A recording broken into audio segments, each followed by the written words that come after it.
പ്രപഞ്ചമെങ്ങനെയുണ്ടായി? മനുഷ്യൻ എവിടെ നിന്നു വന്നു? കാലങ്ങളായി നമ്മൾ ചോദിച്ചുകൊണ്ടിരിക്കുന്ന ചോദ്യങ്ങളാണിവ. ശാസ്ത്രത്തിനപ്പുറം ലോകത്തിലെ പ്രധാന മതങ്ങളെല്ലാം ഇതിനു നൽകുന്ന മറുപടികൾ അതിശയകരമായ കഥകളാണ്. ഇന്ന് നമ്മൾ പരിശോധിക്കുന്നത് ലോകത്തിലെ പ്രധാന മതങ്ങളിലെ സൃഷ്ടി ഐതിഹ്യങ്ങളെക്കുറിച്ചാണ്.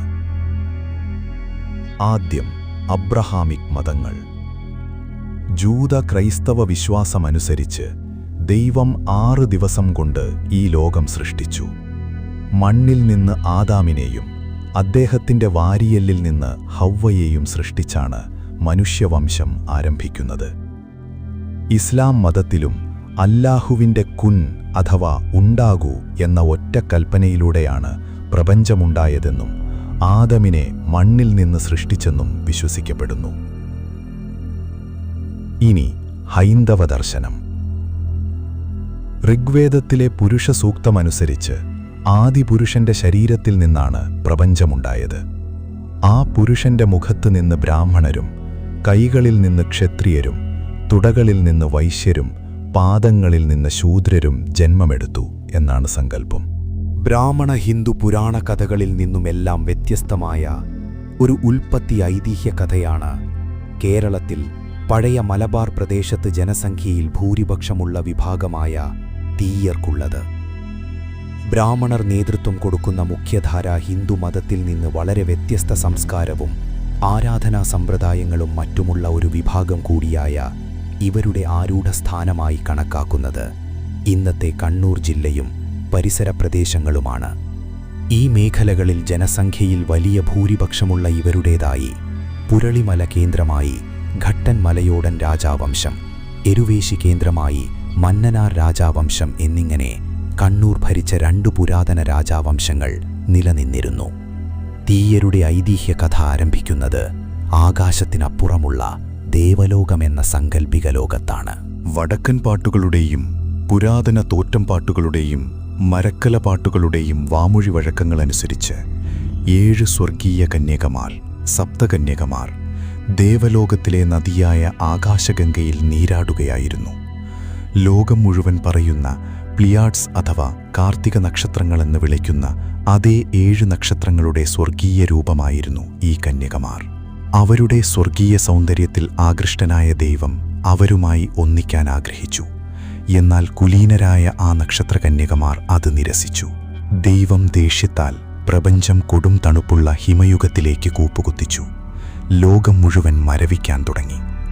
അതിനുശേഷം ദൈവം തിളങ്ങുന്ന ഒരു അഗ്നിയായി അവർക്ക് മുന്നിൽ അവതരിച്ചു. കൊടും തണുപ്പിൽ നിന്ന് രക്ഷ നേടാനും പ്രപഞ്ചത്തെ രക്ഷിക്കാനുമായി ആ 7 സഹോദരിമാർ അഗ്നിയുടെ അടുത്തേക്ക് അഭയം പ്രാപിച്ചു. ആ 7 കന്യകമാർ അഗ്നിയുടെ അടുത്തേക്ക് വരികയും തണുത്ത നക്ഷത്ര വെളിച്ചത്തിൻ്റെയും വിശുദ്ധമായ ദൈവിക അഗ്നിയുടെയും ഈ സമാഗമത്തിൽ നിന്ന് 7 ദിവ്യരായ കുട്ടികളെ ഗർഭം ധരിച്ചു. അവരുടെ പിതാവ് ദിവ്യമായ അഗ്നിയായതിനാൽ സപ്തമാതാക്കൾ ജന്മം കൊടുത്ത അവർ തീയിൽ നിന്നു ജനിച്ചവർ എന്ന അർത്ഥത്തിൽ തീയൻ അഥവാ തീയർ ആയി മാറി. സപ്തകന്യകമാർ ഈ 7 കുട്ടികളെയും ദിവ്യമായ വലിയ ഒരു ശംഖിൽ ഭൂമിയിലേക്ക് അയച്ചു. അവർ സമുദ്രത്തിൽ പതിക്കുകയും 7 മഹാസമുദ്രങ്ങൾ താണ്ടി ഭൂമിയിലെ പല നാടുകളിൽ സഞ്ചരിച്ച് പല നാഗരികതകളും സംസ്കാരങ്ങളും കണ്ട് ഒടുവിൽ കണ്ണൂരിലെ മാടായി ഗ്രാമത്തിൻ്റെ തീരത്തെത്തുകയും ചെയ്തു. ഇവിടെ ആ 7 കുട്ടികൾ 7 കുന്നുകളുടെ മുകളിൽ സ്ഥാനം പിടിച്ചു. അവരുടെ തലമുറ 7 തീയർ ഇല്ലങ്ങളായി മാറി. എന്നാൽ സ്വർഗത്തിൽ മറ്റൊരു രഹസ്യം കൂടിയുണ്ടായിരുന്നു. ദൈവത്തിൻ്റെ പത്നിയായ ആദിപരാശക്തി അദ്ദേഹത്തെ അഗാധമായി സ്നേഹിച്ചിരുന്നു. അവൾ അഗ്നിയുടെ തേജസ് സ്വീകരിച്ച് 8ാമതൊരു മകന് ജന്മം നൽകി. ഭൂലോകത്തേക്ക് പോകാൻ വിധിക്കപ്പെട്ട അഗ്നിയുടെ 7 മക്കളുടെ പിറകെ അവരുടെ നേതാവായി ശക്തിമാനായ ആ 8ാമത്തെ മകനെയും ഭൂമിയിലേക്ക് അയച്ചു. ആദ്യത്തെ 7 പുത്രന്മാർ 7 മലകൾക്ക് മുകളിലായി സ്ഥാനം പിടിച്ചപ്പോൾ 7നും മീതെയുള്ള ഉയർന്ന ഒരു സ്ഥലത്ത് ആദിശക്തിയുടെ മകന് സ്ഥാനം ലഭിച്ചു. ലോകമെമ്പാടുമുള്ള സംസ്കാരങ്ങളിൽ സപ്തകന്യകമാർ എന്നറിയപ്പെടുന്ന കാർത്തിക അഥവാ പ്ലിയാഡ്സ് നക്ഷത്ര സമൂഹത്തിന് വലിയ പ്രാധാന്യമുണ്ട്. എന്നാൽ ഈ നക്ഷത്രങ്ങളുടെ എണ്ണത്തിന്റെ കാര്യത്തിൽ ലോകമാകെ ഒരു കൗതുകകരമായ ആശയക്കുഴപ്പമുണ്ട്. നഗ്നനേത്രങ്ങൾ കൊണ്ടു നോക്കുമ്പോൾ 6 നക്ഷത്രങ്ങൾ മാത്രമേ ഇന്നു നമുക്ക് കാണാൻ കഴിയൂ. അതുകൊണ്ടുതന്നെ ജാപ്പനീസ് സംസ്കാരത്തിലും പിൽക്കാല ഹിന്ദു പുരാണങ്ങളിലും ഇത് 6 നക്ഷത്രങ്ങളോ 6 സഹോദരിമാരോ ആണ്.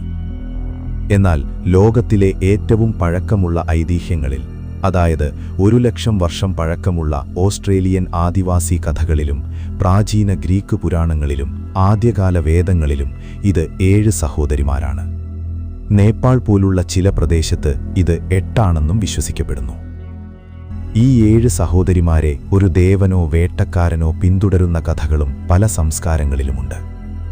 ഓസ്ട്രേലിയൻ ആദിവാസി ഐതിഹ്യത്തിൽ ഒരു ദേവൻ ഇവരെ പിന്തുടരുമ്പോൾ, ഗ്രീക്ക് പുരാണങ്ങളിൽ ഓറിയോൺ എന്ന വേട്ടക്കാരനിൽ നിന്ന് രക്ഷപ്പെടാനായി സിയൂസ് ദേവന്റെ സഹായത്തോടെ അവർ ആകാശത്തേക്ക് നക്ഷത്രങ്ങളായി മാറുന്നു.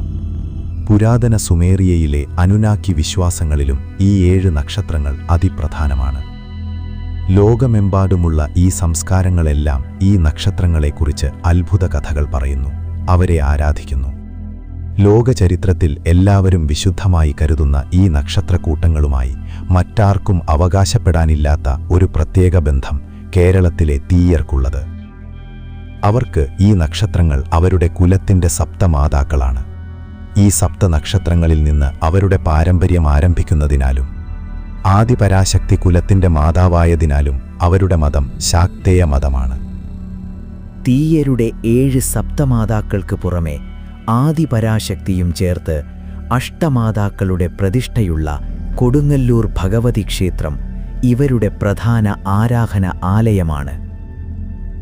8 അഷ്ടമാതാക്കളുടെ പാരമ്പര്യമുള്ള 64 തീയർ കുടുംബങ്ങളുടെ തറകൾ കൊടുങ്ങല്ലൂർ ക്ഷേത്രത്തിൽ ഇന്നും കാണാൻ സാധിക്കും.